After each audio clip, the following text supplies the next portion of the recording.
Hello, my random viewers, and welcome to Randomly Offensive. Today we will be continuing the story of Heihachi Mishima, and if you missed the previous video, which is part 1 of this video, absolutely go check that out so that this makes more sense for you and is more enjoyable. With that being said, doing these videos on Tekken has really reminded me of the importance of nostalgia. So tomorrow I will be doing a video on how to do nostalgia right, and in order to do that, I will be using a lot of my content from the effectiveness of sound video as examples, and also how to explain how to further push nostalgia and do nostalgia correctly. My effectiveness of sound video was removed over a false copyright claim. However, I managed to get it back up, and they realized it was a mistake. So if you did miss that video and you're curious about how to do nostalgia correctly, I also suggest going to that one. Links to both those videos will be at the end of this video.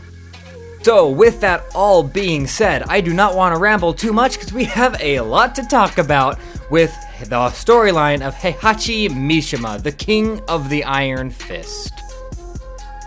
Our last video ended with Heihachi Mishima having 3 gruesome battles in the second Iron Fist tournament held by his son. And now, while waiting for the final battle, Heihachi Mishima sits upon a log with a slice in his left arm that is bleeding profusely, a fractured right leg, fractured and broken ribs, and is just beaten down to the bone. As he sits on this log, he can barely stand, he can barely think, he can barely breathe. And as he looks into the sky, he wonders how he's going to manage to not only be victorious of the final round, but be victorious against his son, the man who was the only man to ever beat him in a fight, and a man who carries the devil genes. His break is then cut short, as it is time to start the final round. Using pure desperation and pure will, Heihachi manages to build the strength he needs to stand up off the log and walk to the fighting location. As he stands there, he looks upon a old, frail man, Wang. Wang is an ancient kung fu master. This guy is at least in his hundreds, right? And Heihachi is aware that though he may look weak and frail, it's obvious that he has not received a single punch in this entire tournament. Whoever this Wang guy is has managed to go 3 rounds without ever getting hit. And so he knows, Heihachi knows that this guy is an incredible threat, and most likely has dedicated his entire life, just like Heihachi has, to martial arts. However, he's at least 40 to 50 years older than Heihachi. Heihachi is aware that he's most likely outmatched when it comes to wit, but even with the beating that he's received, if he can manage to just land 1 strike, then he might actually be able to go home with the round 1. However, Heihachi is not the only one analyzing Wang. Wang stands there analyzing his opponent. He can tell that Heihachi is suffering from broken ribs, fractured leg. He can tell that his arm has lost a lot of blood. He can even tell that Heihachi is struggling to stand, even though there isn't a single shake or movement in his legs. Wang also realizes that Heihachi Mishima's pure will to win overrides any other will, and that his pure ambition is far greater than any other fighter that Wang has ever fought before. These two not only study each other, but in a brief few amount of seconds, they understand each other and actually build a relationship that few people who are not fighters will ever understand. Wang slowly goes into his fighting pose, with his left hand in front, his left foot in front, and his left arm raising, with his hand ever so just dangling freely. Now his right foot is behind him in a more pivot stance, but his right arm is in the same position as his left, but a little bit lower, still dangling his arms. Very weird look, very weird pose. I'm not sure what you're gonna do with flappy wrists, but the guy's a master, so I don't know, I guess we'll figure it out. Heihachi, however, takes a much more brutal stance. He slams his right foot down into the front center, and then brings his right arm up and crossing his elbow alongside his skull with his palm facing outwards, almost like a stance that you would see Vegeta do, right? Very similar. So then he has his left arm behind his back. He does not plan on using his left arm because it's slashed. There's no point. If he blocks with it, it'll hurt like hell. If he strikes with it, it'll hurt like hell. This guy's going to use his forehead, his right arm, and then he's also going to protect his right leg because his right leg's fractured. So he's going to pivot and kick with his left leg and only strike and block with his right arm. And most likely, knowing Heihachi, he's probably going to throw quite a few headbutts in there as well. Now, with all that boring explanation out of the way, these two finally clash. They finally decide to lock in battle. However, this battle is completely different from all the other Tekken battles. Wang, with every strike that Heihachi throws, doesn't overexert himself. All he ever does is just slightly move his shoulder, ever so slightly, and that causes his head to move just enough to where Heihachi will miss every time. And every time Heihachi swings for a massive roundhouse kick using his left leg, Wang is able to block it using the inner side of his palm. His shaky hands become stern every time he blocks a strike. And this goes on for a while. Wang does not, at least once, throw a returning strike. He's only dodging and blocking. And he's blocking in such a way where it's not taking much effort. He's allowing his feet to move with the pressure and force that Heihachi brings, reducing the amount of strength he would need to just full-on stop any kick or punch. Along with that, he's not sweeping and weaving and dipping. Wang is just simply moving his shoulders and his feet just enough to where the location that his head once was is now an empty location every time Heihachi delivers a blow.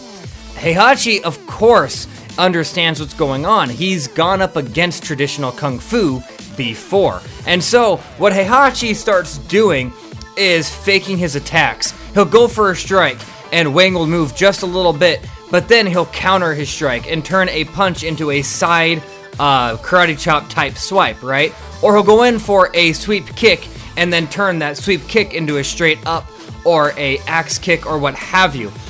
And so now we have these two interlocking in these more sophisticated type styles where they are just dancing around each other. Neither one of them hitting each other, neither one of them connecting strikes, but they're dancing around each other in such a fashion to where most onlookers have no idea what's going on. It doesn't even look like they're fighting anymore, because they're not. This is a complete mind game. Each one of them knows that they only have to strike their opponent once. So, each one of them are also aware that their opponent only has to strike themselves once. Meaning, they are doing everything they can to make sure that there's never an opening for themselves to get striked, while waiting for an opening to strike their opponent. Because one hit is all it's going to take for these old legends that are locked in battle. Heihachi continues the onslaught of non-stop strikes, while Wang is just masterfully dancing and blocking them away.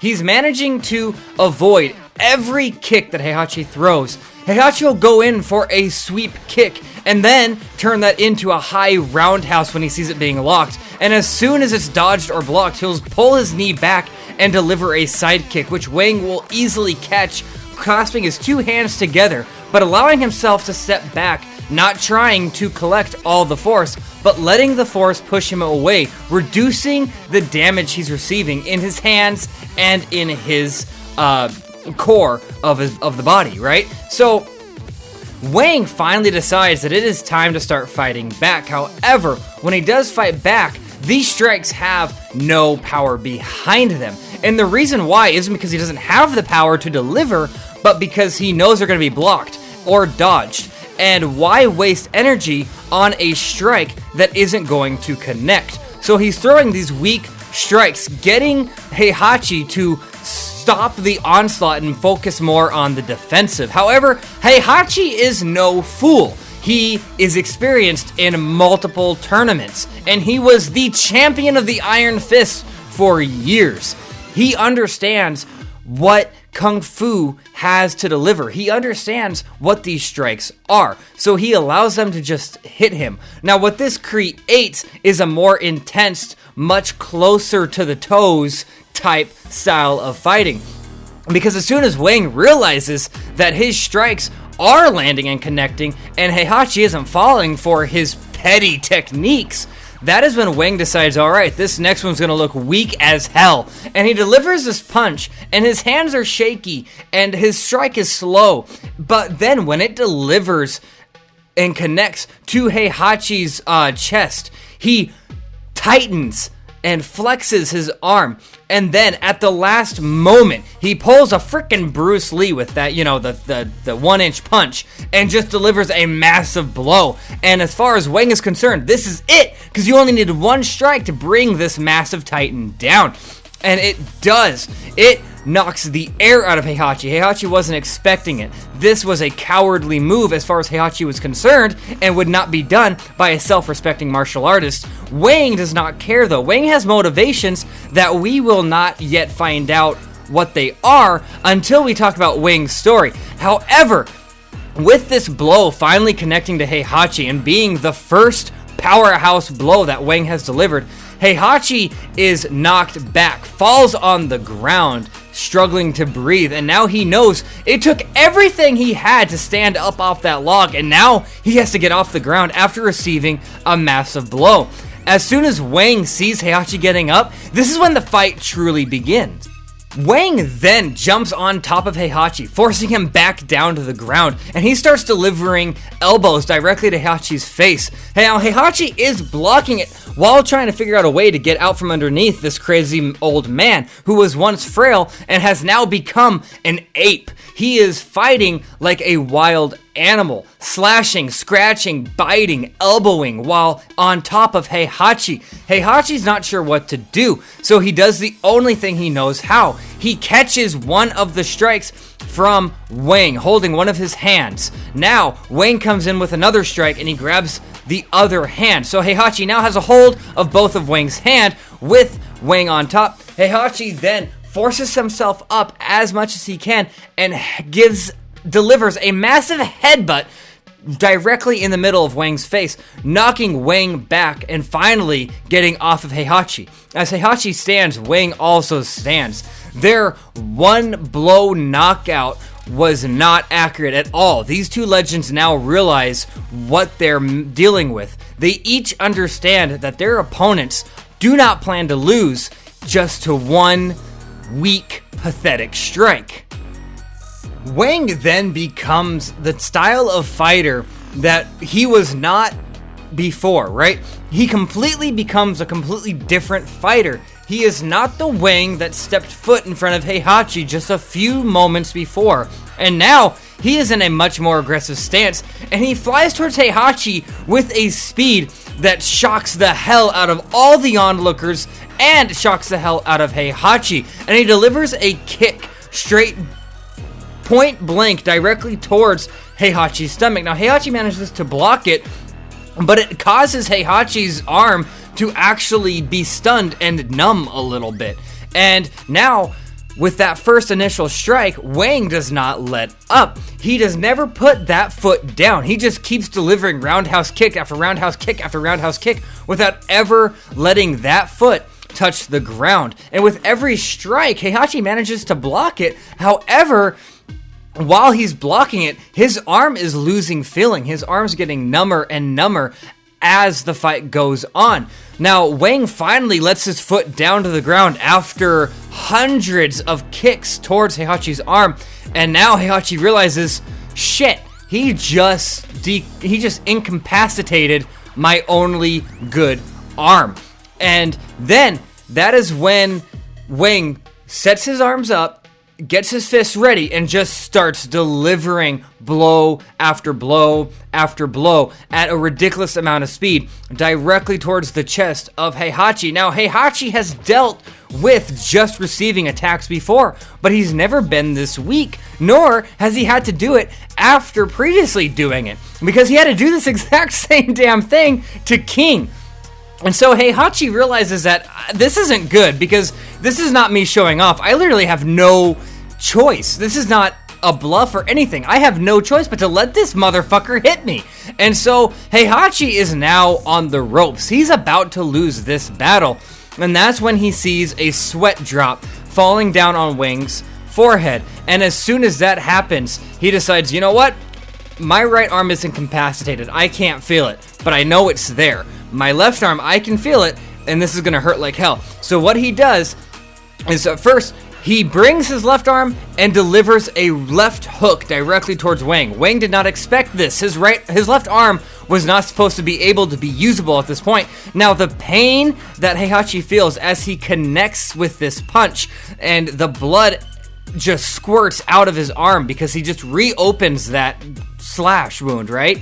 And so it reopens, blood squirts everywhere, but now Wang has a dislocated jaw. Now, with that being said, Heihachi takes a gamble and delivers a right hook with his right arm. However, Heihachi's not sure where his right arm is or how much power this is gonna do, because he can't feel his right arm. So as soon as he connects, that's when he realizes that he put way too much power behind his right arm. He did a maximum damage strike with his right arm, not expecting his right arm to be as powerful as it was. Connecting with Wang, who had already had a dislocated jaw half a second before, is now falling to the ground with glazed eyes. And Heihachi realizes that this man's no longer breathing. Wang hits the ground. Heihachi stares at him. Now, Heihachi is going to take the win. However, Heihachi begins to panic because Wang did not deserve death. Wang was an honorable and masterful kung fu artist who did what any fighter would do, which is fight to win. So Heihachi instantly gets to the ground and does everything he can, pumping on Wang's chest to get his heart beating again. Now Kazuha is seen in the distance watching this, and anger flows within Kazuha, because how could such an evil, horrible, heartless man be worried about a kung fu master who he had never met, yet so willing to kill his own son? Finally, Heihachi manages to get Wang to breathe. He managed to save Wang's life. And with that, not only did he save a life, but he won a match, and he just deepened the flames for the anger that grows inside of Kazuha, which is his next opponent. As they are waiting for the final round, for the championship round to begin, Heihachi and Kazuha stand, staring into each other's eyes. Kazuha looks at his father, who had tried to kill him almost 18 years ago. Now, as he looks onto Heihachi, he can't help but ask the question, why? Why would you save the life of that old man, but yet try to kill your own 7-year-old son? As Heihachi looks at Kazuha, trying to hold back any emotions that he may feel for his bloodline, he delivers with no emotion whatsoever. Wang did not deserve death. Now, Kazuha, this infuriates him, makes him incredibly angry. What did I do? What would a 7-year-old boy have done to deserve death? Heihachi just simply looks at him in another soulless, emotionless response. You have the devil genes. The blood of Satan himself flows inside you. Do you honestly think that any self-respecting human being would allow his son to become that kind of monster? And with that, Kazuha has had enough and charges towards Heihachi. What I become is only for me to decide, not you, old man. As he tries to deliver a jab and a fatal blow directly towards Heihachi, Heihachi manages to move his head, knowing that his son is no longer focused on martial arts or a fighting style or strategy or skill. Kazuha is enraged by anger. This is Heihachi's only chance to defeat Kazuha before the Devil Genes once again becomes a threat. So, with the first initial strike missing Heihachi, they are now close enough to where Heihachi can just grab on to Kazuha, and that's exactly what he does. And he forces Kazuha onto the ground and struggles to maintain being on top of Kazuha. As Kazuha struggles trying to throw punches at his father, Heihachi manages to block and force his hands away, and then starts delivering punch after punch, elbow after elbow, headbutt after headbutt directly towards Kazuha while Kazuha's on the ground. This was almost an exact replica of what Heihachi just went through with Wang. Almost as if Heihachi has just learned a whole new style of fighting, not giving any care about your opponent, just going in for the kill, because that is what Heihachi must do now. Kazuha is no longer a possible threat. He is a threat. He is a man with the devil genes who is in charge of the world's greatest military weapon dealer organization, and they even have their own armed forces. The devil should not be allowed to rule an army. Kazuha does manage to push Heihachi off with his feet. However, Kazuha is damaged. Heihachi's aware of this. Heihachi needs to get rid of his damage, so he closes his eyes to just not feel the pain that he feels. He closes his eyes, and as Kazuha charges, he uses every ounce of training that he once did. He uses every ounce of meditation, putting his arms in a defensive stance with his eyes closed, just listening and feeling for the strikes that are going to be delivered by Heihachi Mishima. As Heihachi blocks and dodges every strike with his eyes closed, Kazuha's anger grows and grows. The purple aura that once showed 1 year ago begins to show once again. Kazuha becoming faster, stronger, and even angrier, but it makes no difference as Heihachi still dodges and blocks every attack with his eyes closed. Heihachi has entered into a deep meditation stance, for this is the only way that he may actually survive this final battle with his son. While blocking and dodging this onslaught of attacks from Kazuha, Heihachi manages to deliver a couple jabs directly towards Kazuha's jaw. He manages to connect a few uppercuts to Kazuha's under ribcage, right? And he does manage to kick Kazuha in the kneecap a few times. However, this fight goes at this pace, with Heihachi delivering a strike here and there as he is dodging and blocking the majority of Kazuha's onslaught attacks. This fight lasts for almost 14 minutes.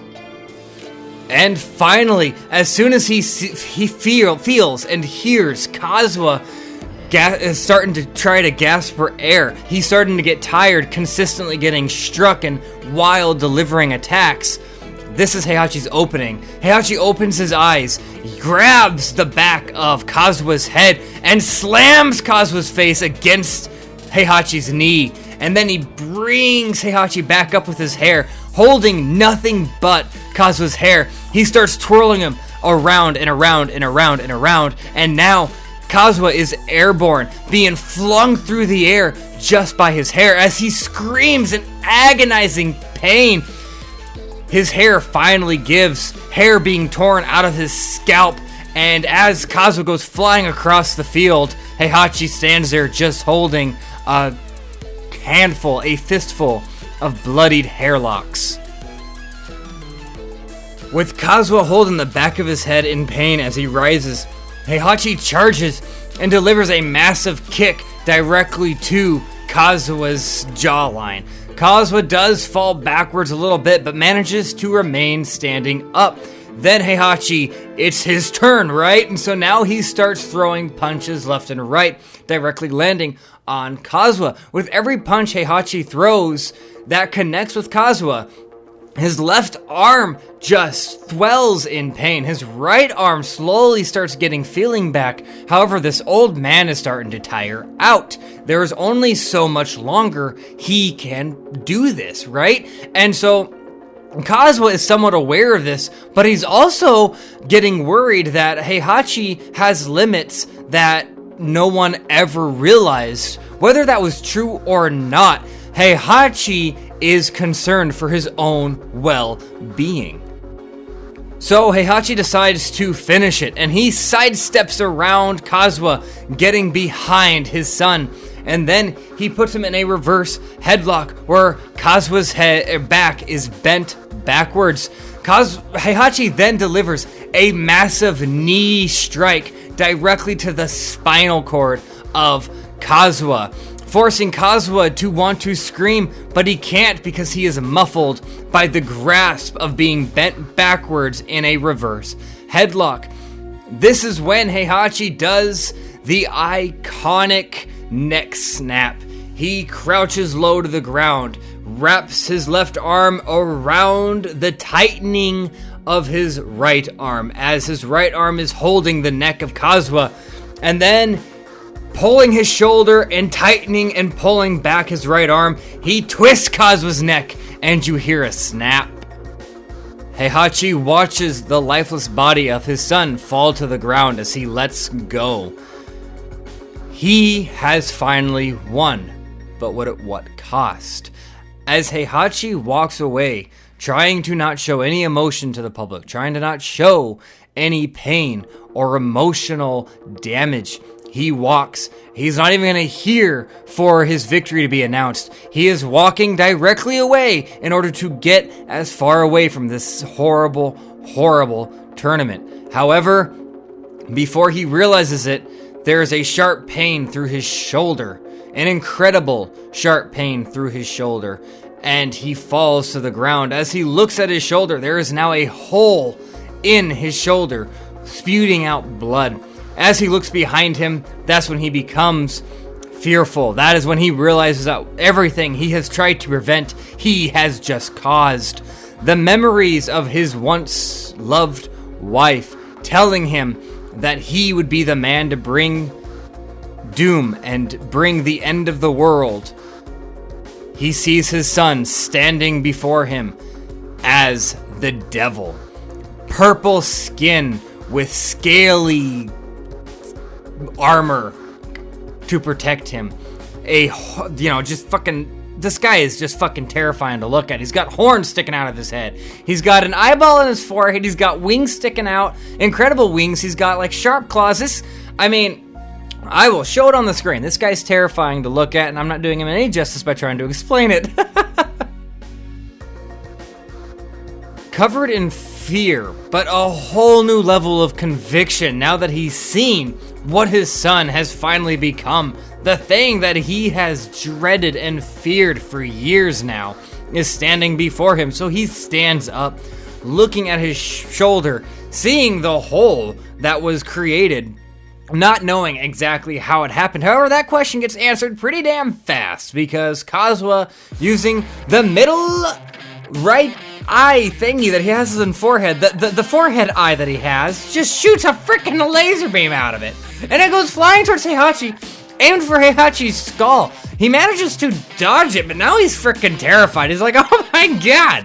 Probably not like that. Heihachi's like a macho man. He's like, oh my god, this is not good.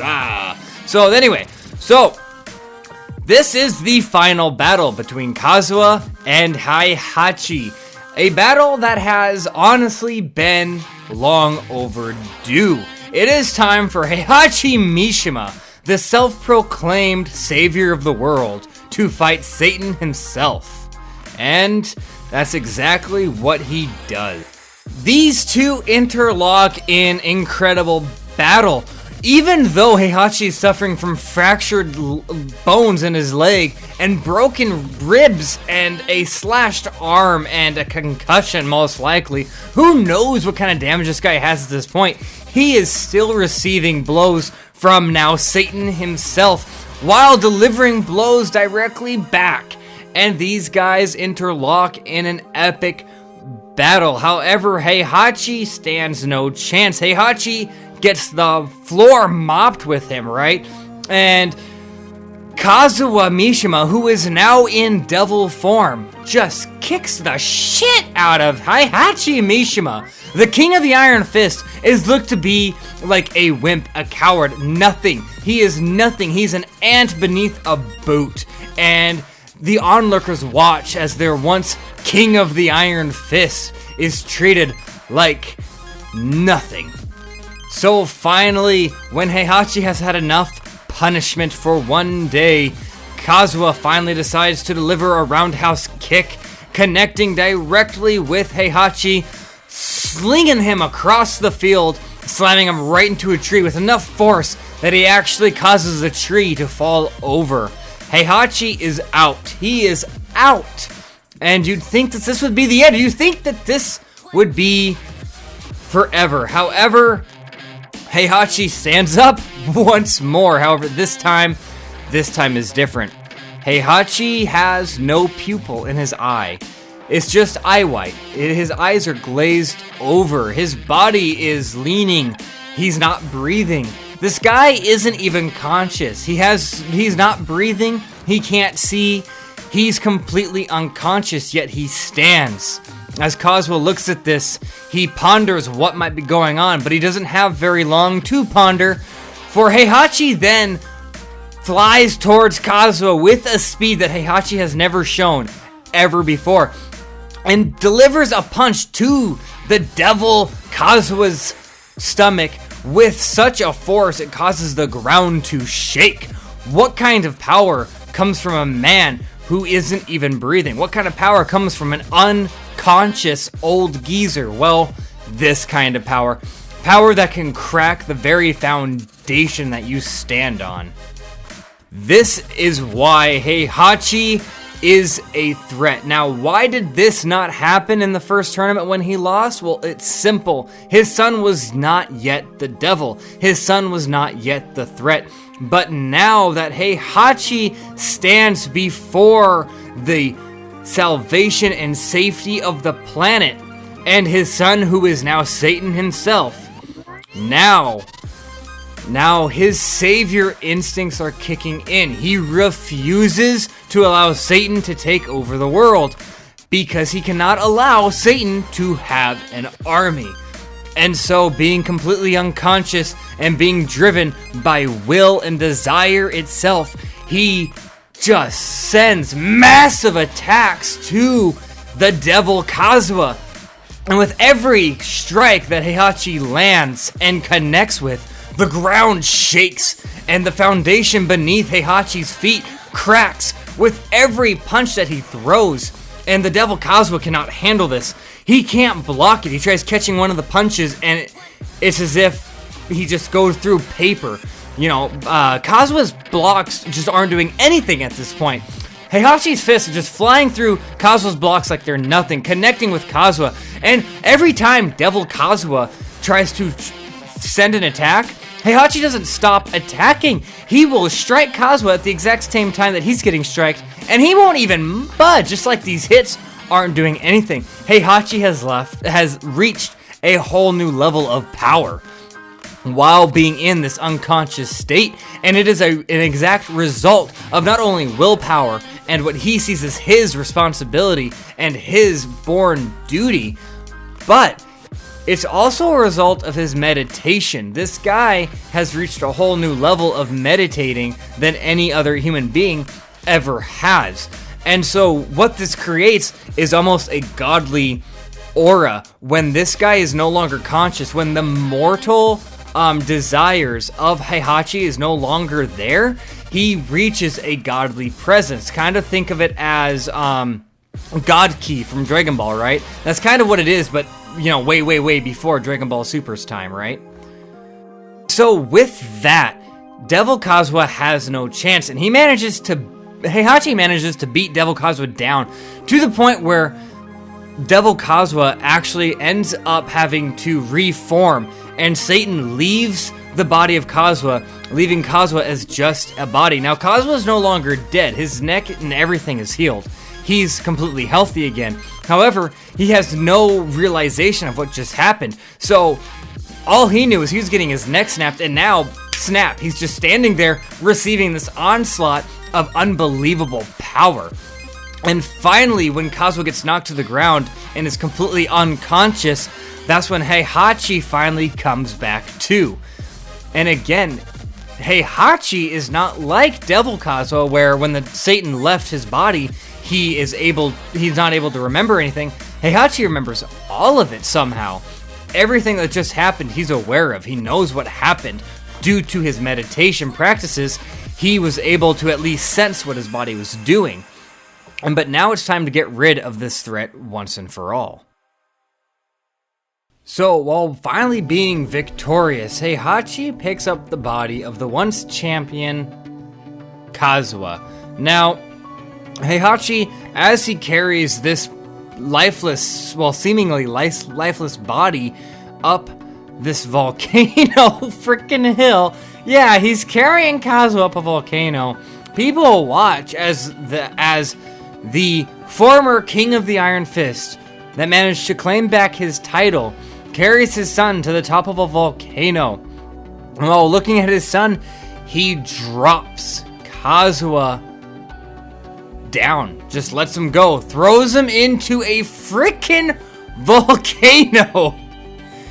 Now he's done, he's done. He wins the tournament. He saved the world as far as he's concerned. He beat the Devil Genes. The Devil Genes are no longer a threat as far as he knows, right? And so now we get to a point where we're able to set up Tekken 3, because when Heihachi goes back to the headquarters of the MFE, right? Because it was renamed when Kazuo was in charge of it. It's no longer the MFG, it's the MFE now. And when Heihachi goes back there, he starts seeing all of this research and all this data and all this collections, and he sees that he made an entire army out of the Jack robots, which is a character we'll find out more in the future. However, he's made an entire army with these Jack creatures. Now, Heihachi can use that, but he realized that Kazuo was creating an entire army, like several different branches within the MFE. And so now Heihachi wonders what he can do with this. And so he decides to make his own army, take over this army, not shut it down, take it over.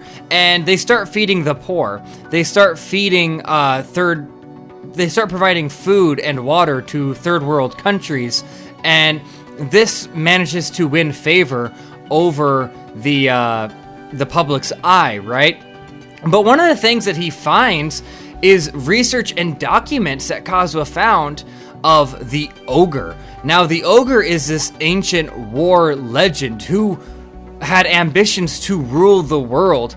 Heihachi was pretty sure that Ogre had been dead for some years. However, these documents were saying that there have been sightings of the Ogre. Now, if the Ogre has risen, would this actually what would this mean for the world, especially since Heihachi just got rid of Satan himself? He just got rid of the Devil Gene. So what chances do mere mortals have against the Ogre, this ancient, amazing creature that once ruled the world and will once rule it again, if he's actually existing, right? So Heihachi starts setting up groups and looking for groups to find the Ogre, find proof of the Ogre. And now we are set up for Tekken 3. Now, Tekken 3 takes place 19 years after all of this, and we'll have to get into it during part 3 of Heihachi's storyline. The return of Kazuo, the introduction of Jin, the introduction of so many other characters, the introduction to Ogre, which is one of my favorite antagonists in the Tekken series, right? And so we will definitely have to hop into that. I'm hoping that Tekken 3 won't take us very long, and we might be able to finish within a part 3, so this is just a part 3 series. But if this does take longer, I will most certainly do more. But we're going to take a small break from it for today, or for this week, and tomorrow I am going to, again, do the importance of nostalgia and how to do nostalgia right. So if you guys made it this far, thank you very, very much. And if you enjoyed, please do hit the like and subscribe button and consider sharing. It helps me out a lot. I'm a small channel. And yeah, don't get hit by a meteor. Bye.